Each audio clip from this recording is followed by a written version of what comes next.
Ladies and gentlemen, welcome back to the channel. It is the most wonderful time of the year. That's right, Advent has started, we're into Christmas season, and Celtic and Brendan Rodgers are winding up all the right people this holiday season. I absolutely love it. And in a week where Celtic can pretty much get the title race by a chokehold, we're getting the right reactions out of people. Let's talk about that.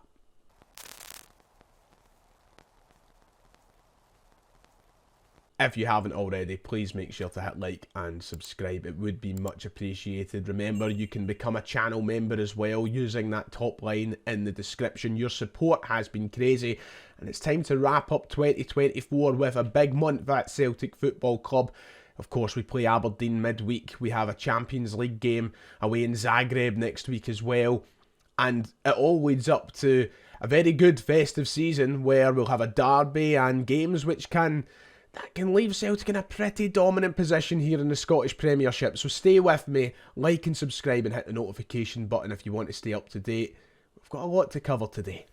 I am ill, if you haven't already figured that out by the croakiness of my voice or the dying look upon my face. I'm a bit under the weather this festive season, but nonetheless I had to sit here today. I had to get this video done because things are great at Celtic at the minute. Things are absolutely fantastic, although some people are adamant we shouldn't be enjoying ourselves. So I wanted to cover that today. I wanted to talk about that. Brendan Rodgers getting the bites out of all the right people, and a comment section full of negativity after Celtic's 5-0 win over Ross County at the weekend. It's that time of year, and Celtic's dominance in Scotland is getting the better of most folk. But listen, I'm enjoying it. You know, we're flying right now. Flying is putting it mildly. In the Scottish Premiership, we are pole position at the top of the league. And here is the table just for avoidance of doubt. And even in the Champions League, we're enjoying a start to this new look format, which has brought a faith back to the Celtic support, brought a confidence in Europe, and despite dropping points against Club Brugge last week, we are in a much better place than I think most Celtic fans thought we'd be.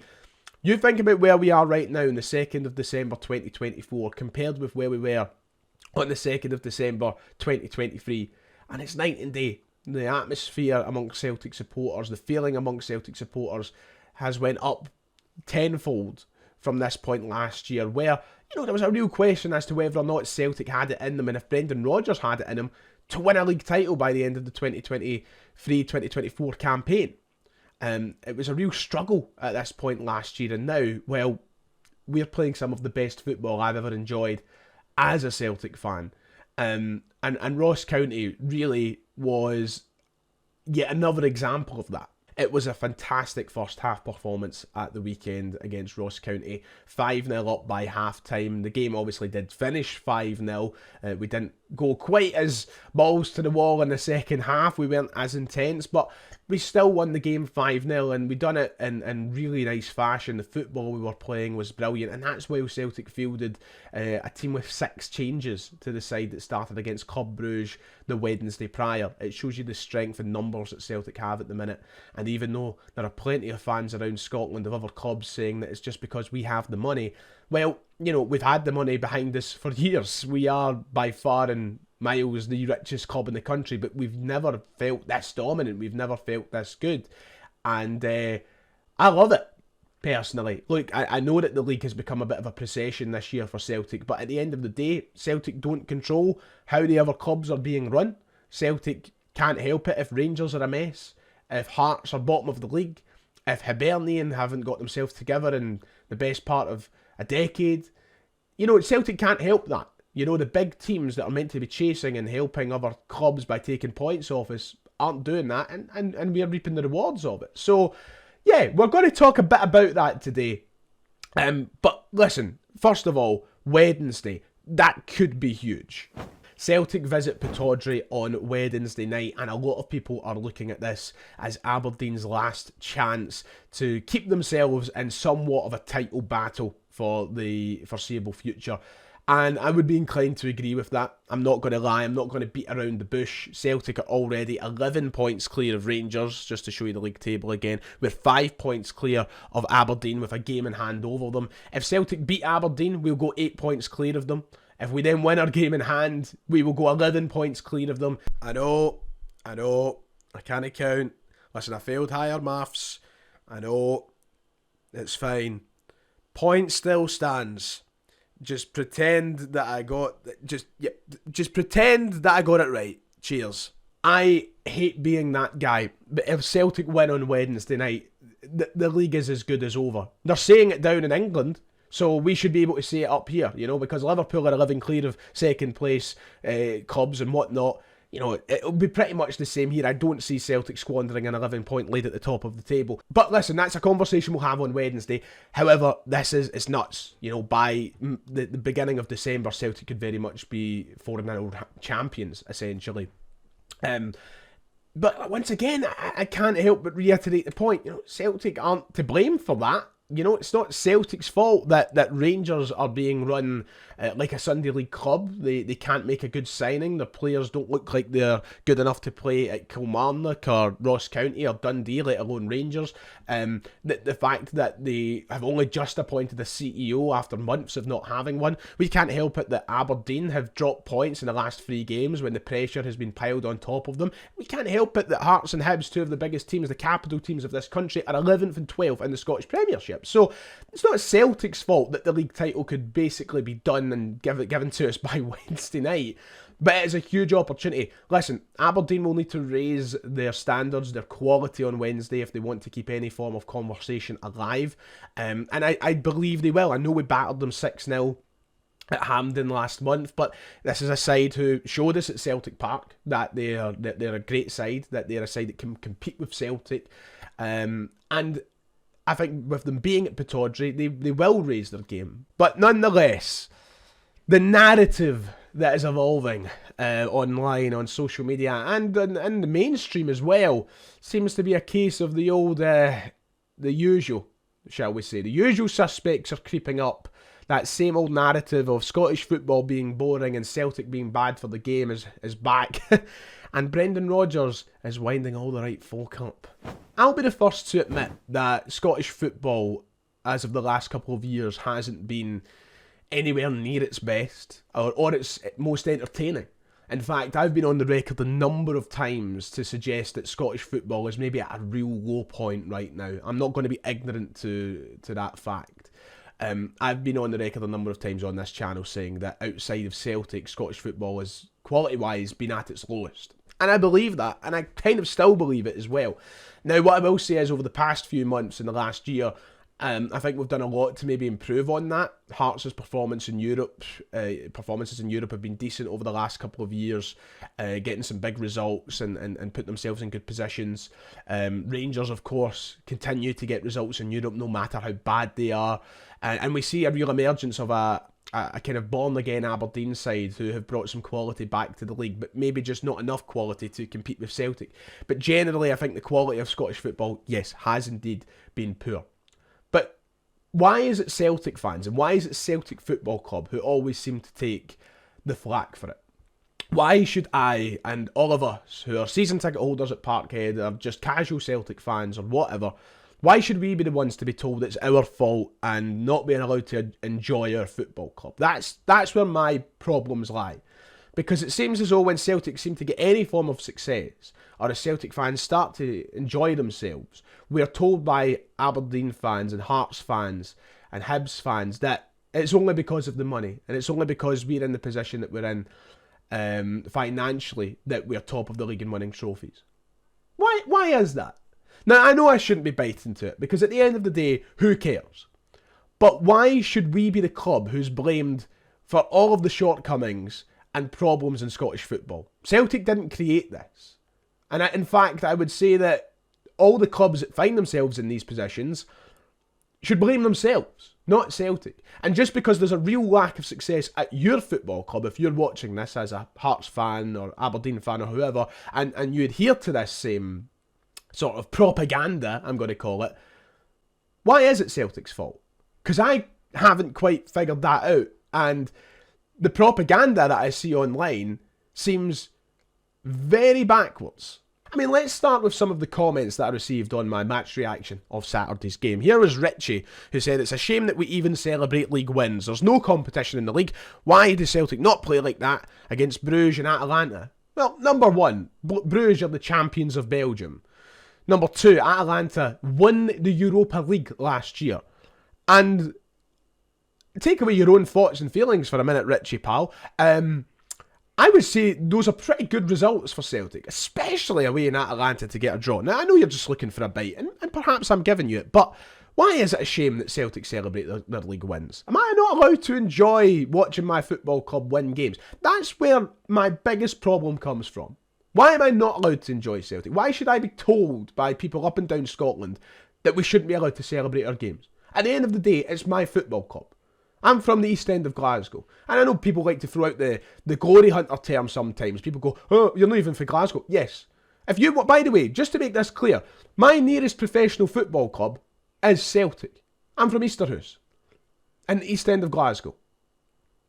Celtic is my nearest club. I don't know if you want me to go and support the likes of Shittleson Juniors or St Roch's on a week-to-week basis, but I certainly can guarantee you I'm not glory hunting. And I will celebrate watching my team win league games, because those are the games that are put in front of me.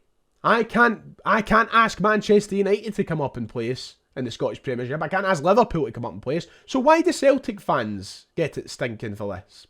Makes no sense. Why do you get excited about beating a club from a tiny village with a population of just 5,000 people? What's that got to do with it? I didn't know it was a population contest. Sorry, okay then. So what about when a club from, I don't know, London plays a wee village club or a wee town club, maybe something like Huddersfield? I don't know. I know Huddersfield's population is much bigger than the population of Dingwall. But are Chelsea fans or Arsenal fans or even when you go to one of the Manchester clubs, are they not allowed to celebrate? When was population the mark for success? I didn't realise that's how it worked. Mr. Sanderson here seems to adhere to the same belief. He says he would have been surprised if it wasn't at least 5-0. Dingwall is just a village. And what? It's Scotland, for Pete's sake. It's a tiny country. The population is mostly spread in the central belt. Do you expect all top flight clubs to be from the central belt of Scotland? No. We have a population of what? 7 million people in this country? What do you expect us to do? Do you want us to start cloning people like Dolly the sheep up in Dingwall and just get more people out, because that'll suddenly make Ross County a better team? Also, Ross County gave us a cracking game earlier in this season up in Dingwall. So why does population matter? How smooth are some people's brains? And that seems to be spreading to some Celtic fans as well. Going off the terminology used here by Ian in his description of the Derby games, I'm assuming he's a Celtic supporter. And he's said that these games are now training sessions for the Champions League games, for the Derby games, and that the enthusiasm is a bit daft. How is enthusiasm daft? Why? Why do people feel like they need to? And I believe this might be an imposter in the comment section. I'm not that daft, by the way. I can identify a good imposter when I see one. But why is the enthusiasm daft? Are we just not allowed to enjoy Celtic anymore? Is that it? Just because we're winning? Just because we're doing well? Celtic fans just shouldn't have a good time? That seems to be the narrative. And I know that it's mostly spawning from a place of jealousy amongst supporters of other teams, that they could only dream of having the success that Celtic have. Number one, this isn't luck. This is through years of Celtic doing well on a business level and a footballing level. Can I take you back 10 years? In the Ronnie Deila era, the kind of post-liquidation era. Celtic were there for the taking. But really, when you look back at it, we were signing utter dross. We were playing poorly. We weren't a great side. And we weren't spending mega bucks either. Christ, we were signing Carlton Cole. So if teams wanted to take advantage of us and try and win stuff, they had their opportunity, they didn't take it. And Celtic looked at themselves as a business, put themselves in the position to be where they are now through success and good decisions, appointing Brendan Rodgers as manager on the first occasion, appointing a left field appointment like Ange Postecoglou, and yet Celtic fans are told that the enthusiasm's a bit much. I am so sorry for enjoying my football club. I'll never do it again. And it's bringing up that same tiresome conversation again online. Brendan Rodgers made a comment after the game on Saturday, which has really wound up the right people. And get it up these folk so much. I love it. I love seeing them hurting. Brendan Rodgers made this comment on Sky Sports that virtually a year ago we got booed off here against Ross County. To come out and play to that level 12 months later really tells you where the team and the mentality is moving to. And that has got people wound up. You know, even though he's bang on, you know, we were poor 12 months ago against Ross County. Remember the whole Santa Claus scenario and all the rest of it this time last year. And folk were laughing at us. And now the jealousy's shown right through. Green is the colour of Celtic, but it appears to be the colour of many others as well. So one of the ones that I've seen, it was a cracker from Paul here, Mr. Reaper. It is really incredible what difference 12 months and over £25 million can make. A real Cinderella story with all his laughing faces.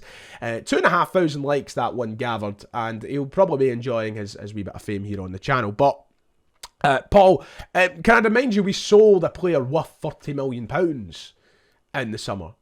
I don't know what you want us to do with that £30 million, but I know that Dermot Desmond might like the idea of sitting on it and keeping it in the bank, but Celtic fans certainly don't. And Celtic made their money through their own hard work.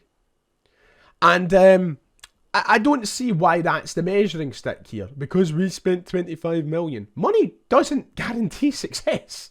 When has money ever guaranteed success in football? You point it out to me. Now, I know you can start bringing up the stories like Manchester City used to be a nothing club. They get money injected into them, and now they're the biggest team in England. But it's not quite as straightforward as that, is it? Let's not be the smooth-brained individuals that we seem to be online here. Money doesn't guarantee anything. Which goes for the next one from the same post. It was a Hearts fan, Mr. Fegg, who said that Ross County's annual wage bill is £1.5 million. Brendan Rodgers himself is £2.3 million. He's beyond a parody. 2,000 likes. A Hearts fan, banging on about wage bills.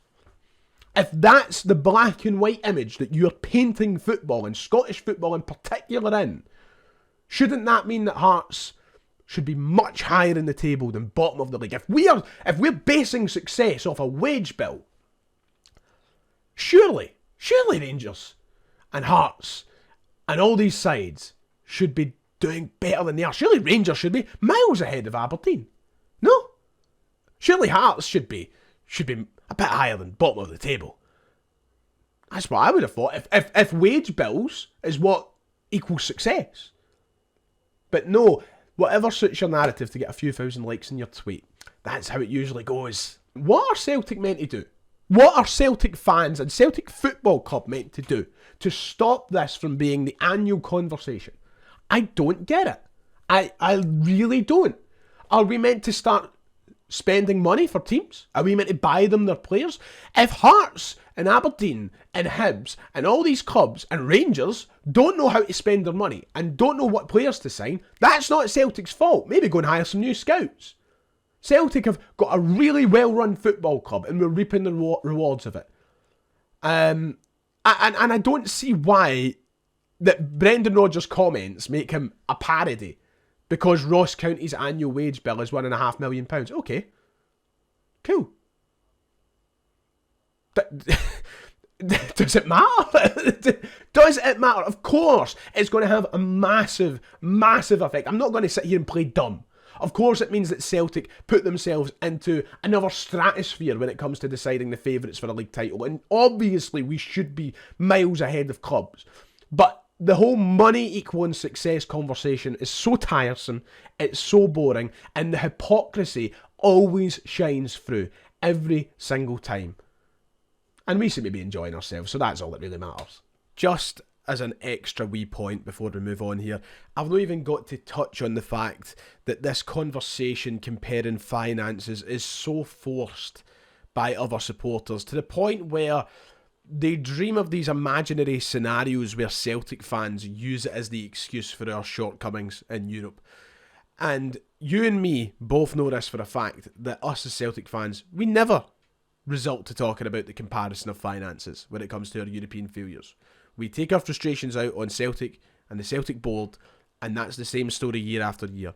Never once have I come on this channel and said, well, it's fine because Dortmund spend 10 times the money we do. I've never done it with the Real Madrid results, the Atletico Madrid results, or any of these pumpings that we've received in Europe. But yet, Scottish football fans outside of the Celtic support have this conversation every year, and it's forced by them and them only. That's all I wanted to say. Why is it always Scottish football, and especially Scottish football's own supporters, who want to make this league the victim of the same boring conversation? This is the story in every league in Europe. Every league. From Scotland to England, all the way to fucking Estonia.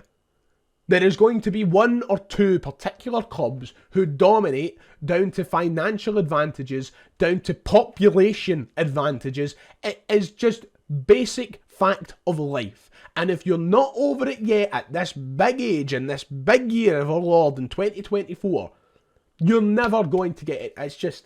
It's so boring. Manchester City have won the league, 5 years in a row in England? Real Madrid and Barcelona have been basically the only two sides to win the Spanish league in my lifetime, bar Atletico and Valencia having brief interventions, which happened here in the 80s. Bayern Munich won 10 in a row in Germany. PSG basically won 10 in a row. They got to 9 and then lost it, and then won it back, just like Celtic did. Italy is maybe the only league where you see a wee bit of variation, but historically, you're looking at the same clubs winning it. And may I remind you, Juventus, they won it about 9 years in a row. So why are we the ones who insist on having this conversation every year just because your clubs can't get it in order? I understand you don't bring in as much money as Celtic, but spend it in a better way. Get some better players. And stop blaming your own shortcomings on Celtic Football Club. I want to finish with something today, which really wound me up the other day. And I know I feel like I'm taking the bite big time in this video, but you know what? Sometimes you need content. Sometimes you just need that wee bit of content. So if I can switch over here, here we go. This is the Clyde 1 Super Scoreboard. We're all familiar with the Super Scoreboard, Hugh Keevins and the like, who gather every night and talk about all things Scottish football. And on the Saturday they have their bumper mega show, which it's always a good laugh because you get the callers and they give you their opinions and all the rest of it. I was driving home from the game on Saturday, and they got the first caller on, who was a let me just do this quickly. Celtic fan. They had a Celtic fan who called in, and he spoke about his experience from the game on Saturday. And I'm starting to see this emerge amongst a few Celtic supporters who I don't know how long they've been going to the games. I don't know how much they support the club. I'm not going to start just shooting on our own supporters for the sake of it, but this wound me up, and I think it'll wind a few of you up. Once again, can I just clarify? Celtic fan. I would not be surprised if this is someone undercover, but I do believe that there are supporters like this, and I do believe this is one of them. So let's just listen if we can. Probably hopefully come it's back in the playing team. I think he'd have done at the well, right bit. Okay, I think it's a wee bit behind. Come Wednesday night, Q will be Hold back. on, callers Okay, ready. Come on. but Oh, here we go. Q Here we go. Here he comes. Here he comes. 0141951 1025. Riley is a Celtic fan up first. Riley. By the way, can I just say, number one, Riley, if you are a Celtic fan and if you're watching this, I don't mean to make this an attack on you. I don't. But you called up a public radio station, so, I mean, you've done it to yourself. And also, Clyde 1, please let me use this. I am reacting to your content, I'm not stealing it. Well, that's the thing. I was at the game till half time where me and my dad looked at the game and we went, let's just go home at half time because see what's going on with Celtic now. I don't think many Celtic fans are going to agree with what I say here, but see being a Celtic fan now watching. Can I just clarify before I keep going with this? I don't think many of us are going to agree with Riley. I certainly don't. I'm glad he's given us the heads up. Anyway, continue. Scottish football, it's getting a bit boring watching Scottish football now, being a Celtic fan. You left the game when Celtic were 5-0 up at half time. At half time, yes. What you overlook, Riley, you and your dad, is that this is what Brendan Rodgers aspires to be. He aspires to have the best team in Scotland without question, and he wants them to do well in Europe as well. So it's not a bad thing that he's way in front of. And as much as some of you might hate to hear me say it, I've always kind of liked Hugh Keevins. And I've said that a number of times on the channel, because even though you might hate some of the things he says, he never hides away from the truth. He always tells it how he is. And right here, he tells it how it is. And he's pretty nail on the head with everything that he said here. If you are leaving the game at 5-0 at half time, under that mindset. Now, I know there's people that leave at 5-0 at half time going, well, the game's done, I'm going to go to the pub and get a drink. That's fine. They're not leaving with the same sort of ignorance and arrogance that maybe Riley is calling up with here. But for the ones who are leaving at half time at 5-0 because it's getting boring, what's the point? What are you actually looking for as a Celtic supporter? Because it seems like there is no winning. Because we have fans who cry when it's too close and we're not good enough. And now apparently we have fans when we're too good that are going to cry up and phone these radio networks. Which makes no sense. We hired an elite manager to make Celtic an elite team, which in return means we should be looking to win 5-0 every week at Celtic Park. We should be looking to be 5-0 up at half time. Because that is what, as Hugh Keevins says, Brendan Rodgers aspires to be. So what do you want Brendan Rodgers to be? Do you want Brendan Rodgers to start telling Celtic to score own goals? To make games closer? I'm genuinely curious as to what Brendan Rodgers and Celtic are meant to do.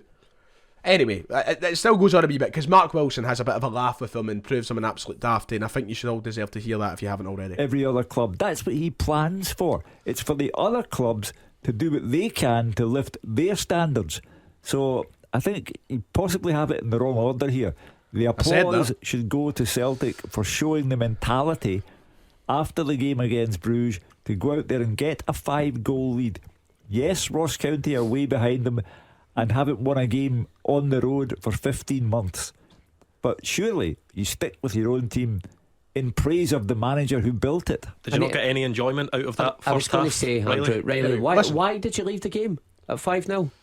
Right, I'm going to be honest. It's correct what you're saying there. Yes, it's the Polish school game at Celtic. Yes, it's fair. Celtic are top of the league now, right? But the thing is, it's not entertaining. See, when you see one club just dominate Scottish football, as I said, Aberdeen are now 5 points behind Celtic with the game tomorrow. Rangers being 14 points behind Celtic. I don't feel like there's a club now in Scotland. What other league, Riley, or any Celtic fan who agrees with this, are you watching now? Because Liverpool are 11 points clear at the top of the English Premier League, in case you didn't know that. 11 points clear. And Man City have won it 6 years in a row.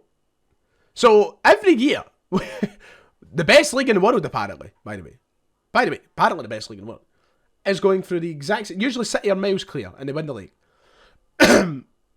Why is there a self-harm aspect to supporting Celtic for some supporters? I do not get it.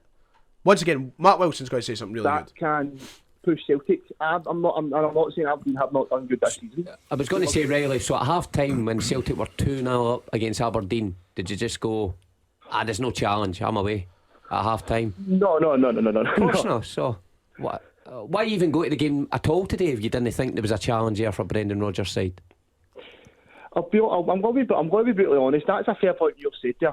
I went today, right, and I thought Ross County was going to do what they did at Dingwall and put us through to the last minute for Nicholas County score. I thought we would do the exact same at Dingwall at Parkhead, because Ross County at Dingwall dominated Celtic till the last minute of the match. Where Celtic... Is that not just hypocrisy? Is that not just backfiring on everything you've said? Celtic don't get a challenge, then to go 30 seconds later, Ross County gave us a cracking challenge in Dingwall. It's a home game at Celtic Park. You're meant to win your home games. You better get it's a sore head. And this is why I don't think it's somebody undercover. This is why I don't think it's a Rangers fan pretending to be a Celtic fan. Number one, the point that they're trying to make is just soul crushing for Rangers supporters. Like, why would you even want to bother phoning up and going, we're too good? Like, why? And number two, you can hear the panic when he's been proven wrong. Whereas when it's somebody undercover, they've got their wee script ready, they know what they're going to say, and they're just going to hit out with something hilariously funny to get a laugh when they do get proven wrong. Whereas your man here has been proven a bit of a... Let's just leave it at that. To get the win. So you think they can come to Celtic Park and take on a Celtic team in their home patch and dominate them like they did at Dingwall? Because if that's the case, I now understand why you left at half time. Thanks, I Gordon. just think. See, sometimes I feel like sometimes Celtic can see Celtic walk out of Europe, and obviously Where the is this draw going? was that. But sometimes Celtic walk out of Europe, right? And the Scottish teams can take advantage of a Celtic team who haven't performed well in Europe. Like the Dortmund win, we've done that, and then we struggled against Ross County. I thought would also happen with Bruges because we got a 1-1 result. I thought we would go. So Celtic are damned if they do and damned if they don't. And that's exactly it. We're damned if we do. We're damned. I'm not going to play any more of it because this video is going to be fucking 45 minutes of me moaning. But essentially, this is what I'm saying: is why are we the one? I think we might be the only football club in the world like this. I think from terms of our own supporters and from supporters of other clubs in the same country. Now, I know that down south, fans will moan about Manchester City's dominance. And I know that fans in Germany will moan about Bayern Munich's dominance. But nothing like this. This is the Scottish football bubble that we live in. And folk just... I think that there's some sort of misery complex of I think it's that whole age, you know... Remember the famous line in Trainspotting where it's shite to be Scottish?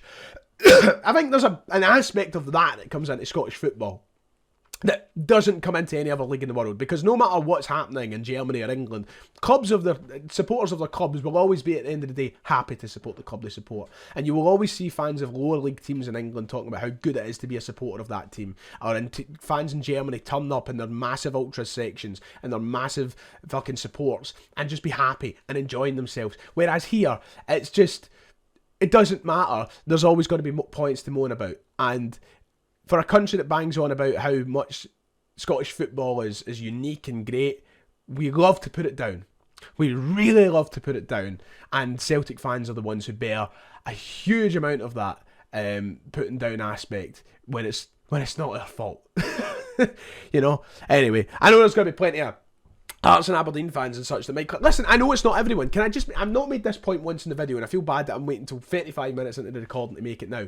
This isn't targeted towards every single Hearts fan. And it's not targeted towards every single Rangers fan or Aberdeen fan or even Celtic fan. It's obviously a small amount of people. It's a vocal minority that constantly bang out with these opinions.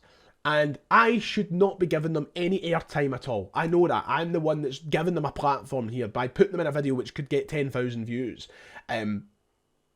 But it's just... somebody needs to say something. You know? And trust me, plenty of Celtic fans have over the weekend. It's just... It's baffling to me. It is absolutely baffling. Bring on the fucking treble. And bring on the tears of everyone. Right, that does it for the video today. I hope you've enjoyed. Cheerio.